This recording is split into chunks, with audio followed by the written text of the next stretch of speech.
I sat in my childhood bedroom surrounded by law school acceptance letters from Harvard, Yale, and Stanford, while my mother paced the floor, her Louboutins clicking against the hardwood. Tech startups. She practically spat the words. Alexandra, you're a Mitchell. We're lawyers. Your father's a partner, I'm a partner, your brother's a partner. Mitchell, Ross and Associates has been our legacy for 3 generations. And it's stuck in the past, I replied, holding up my laptop. The legal industry is changing, Mom. Someone needs to bridge the gap between law and technology. Dreams don't pay bills, she sneered, gesturing at the acceptance letters. Harvard Law has been your path since birth. The corner office at Mitchell Ross has your name on it, literally. She wasn't exaggerating. My grandfather had actually engraved Alexandra Mitchell, future partner, on a brass plaque years ago. It hung in the office I was supposed to inherit, gathering dust while I pursued what my family called my little computer hobby. That was 5 years ago. Today, I stood in my San Francisco office, overlooking the bay through floor-to-ceiling windows. Legal Tech Solutions, my hobby, had just closed another round of funding at a $4 billion valuation. Our AI-powered legal research platform was revolutionizing how law firms operated, well, progressive law firms anyway. Ms. Mitchell. My assistant's voice came through the intercom. Your brother James is on line 1. He says it's urgent. I smiled, knowing exactly why he was calling. The news had probably just hit the legal trades. Legal Tech had acquired controlling interest in 3 major legal research providers, which meant that every major law firm in the country now needed our approval to access essential legal databases, including Mitchell, Ross and Associates. Hello, James, I answered, keeping my voice neutral. Lex. He sounded breathless, using my childhood nickname for the first time in years. Tell me it's not true. You'll have to be more specific. The acquisitions. The controlling stake in LexisNexis. God, Lex, do you know what this means? I glanced at my second screen where I could see real-time data showing law firms scrambling to secure access to our platforms. Mitchell Ross was one of the few holdouts still clinging to their outdated systems. It means the industry is evolving, I said. Just like I tried to tell Mom and Dad 5 years ago. The partners are in panic mode, he continued. Dad's called an emergency meeting. They're saying without access to these databases, we could lose half our clients within months. Funny how technology matters now, isn't it? There was a long pause. Will you come to the meeting? I thought about that brass plaque probably still hanging in that empty office. When? Tomorrow morning. Please, Lex. The firm. It's family. Family. I laughed softly. The same family that called me a dreamer? That said I was throwing my life away. We were wrong, he said quietly. Obviously. I pulled up Mitchell Ross's financial records. Being public had its disadvantages for them. Their billable hours were down 30% year over year. Their client retention rate was plummeting. They needed more than just database access. They needed a complete digital transformation. Okay, I said finally. I'll be there. But James. Yeah. Tell Mom to wear comfortable shoes. This meeting might run long. I hung up and turned to my window, watching the sunset paint the bay in shades of gold. On my desk sat my own brass plaque, a gift from my team after our first billion-dollar valuation, Alexandra Mitchell, dreamer and CEO. Sometimes dreams don't just pay bills, they change entire industries. My phone buzzed with a text from Mom. The partners want to know your terms. I smiled, thinking of all the family dinners where they'd dismissed my ideas, all the holidays where they'd asked when I was going to grow up and join the real world. No terms yet, I texted back. Just coming to hear what the great Mitchell Ross and Associates thinks about technology now. Tomorrow would be interesting indeed. The next morning, I walked into Mitchell Ross and Associates' Manhattan office for the first time in 5 years. The receptionist did a double-take. She remembered me as the rebellious Mitchell daughter who'd abandoned the family legacy. Nothing had changed. Same dark wood paneling, same oil paintings of stern-faced founding partners, same leather-bound law books that hadn't been opened in years. Even the brass plaque was still there, mocking everyone who passed that empty corner office. Alexandra. My mother's voice cut through my observations.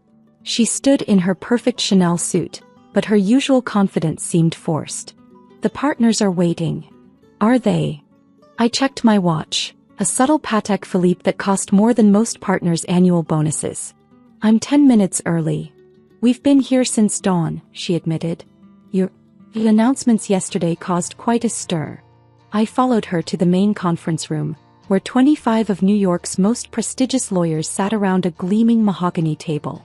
My father occupied the chairman's seat, looking older than I remembered. James sat to his right, nervously adjusting his tie.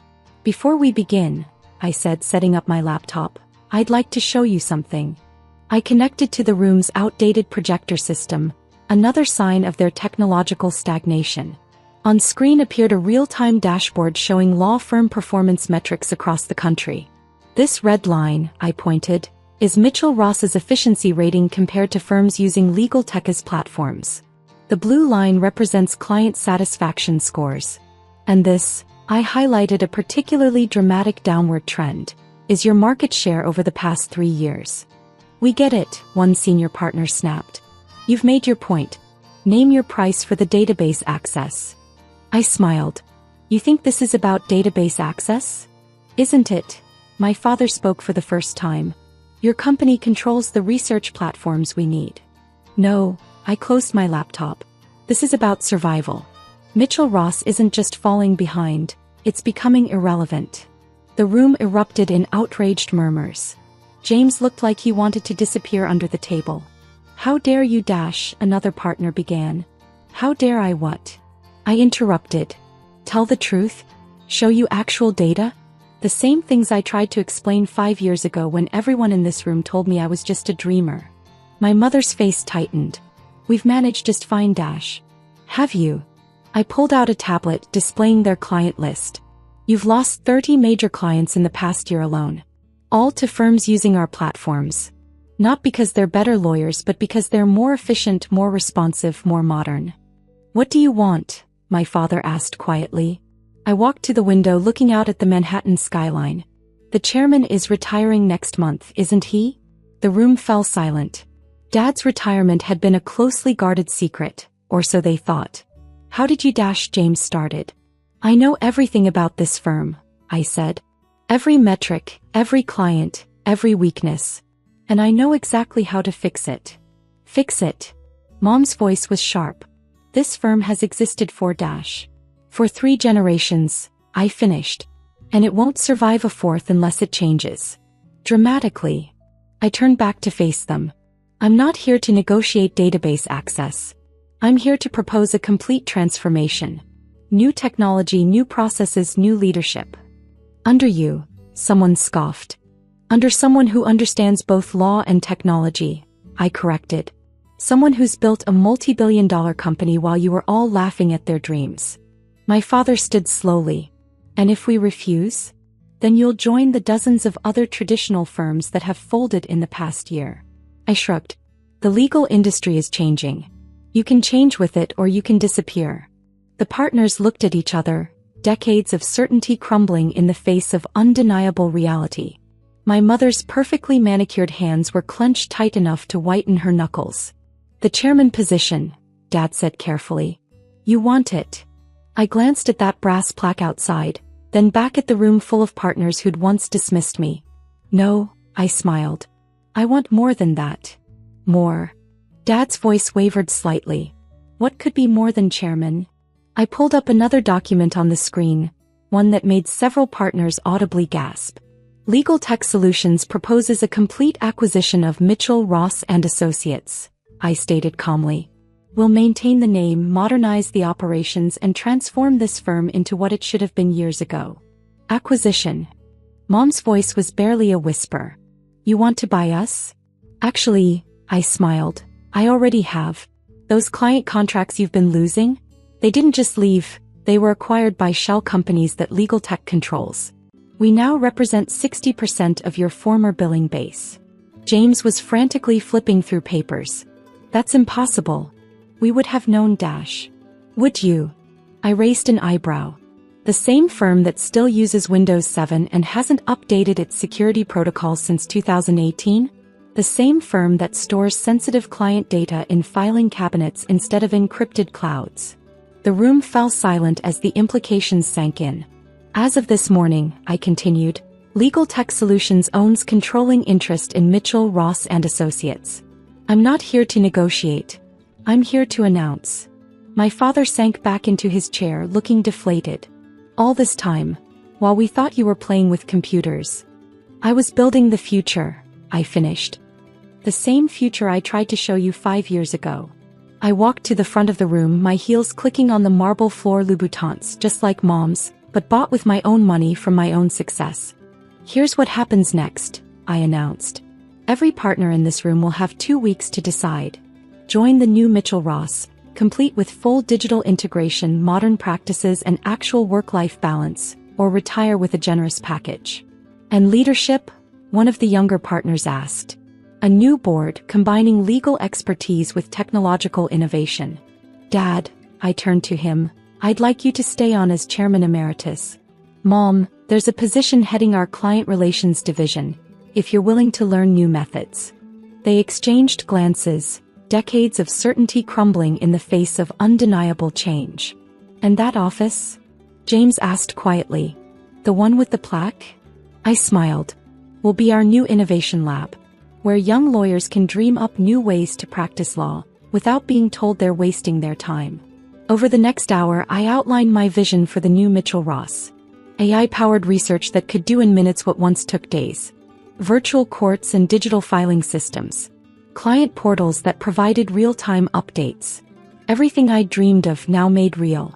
As the partners filed out, still shell-shocked, Mom lingered behind. I don't understand, she said softly. Why didn't you just let us fail? After how we treated you? Because despite everything, I replied, this firm is family. And family doesn't let family become obsolete. 1 month later, I stood in the newly renovated offices of Mitchell, Ross and Digital Solutions. The dark wood had been replaced with glass and light. The oil paintings now hung alongside digital displays showing real-time case metrics. And that brass plaque? It was mounted in the innovation lab under a new one that read, Dreams built this. Dad stopped by my office. My actual office, not the one they'd planned for me, late one evening. You know what the strangest part is? He mused, watching our lawyers collaborate with AI systems he'd once dismissed as fantasy. You actually did end up exactly where we wanted you. How do you figure? Running Mitchell Ross, he smiled slightly. Just not the way we expected. I thought about that scared but determined young woman who'd walked away from a guaranteed future to chase an uncertain dream. No, I corrected him. I ended up exactly where I wanted to be. You just couldn't see it then. Sometimes the best revenge isn't proving people wrong. It's proving yourself right so thoroughly that they have no choice but to join your dream. And sometimes, just sometimes, the corner office you're meant to have isn't the one your family picked out for you. It's the one you build yourself.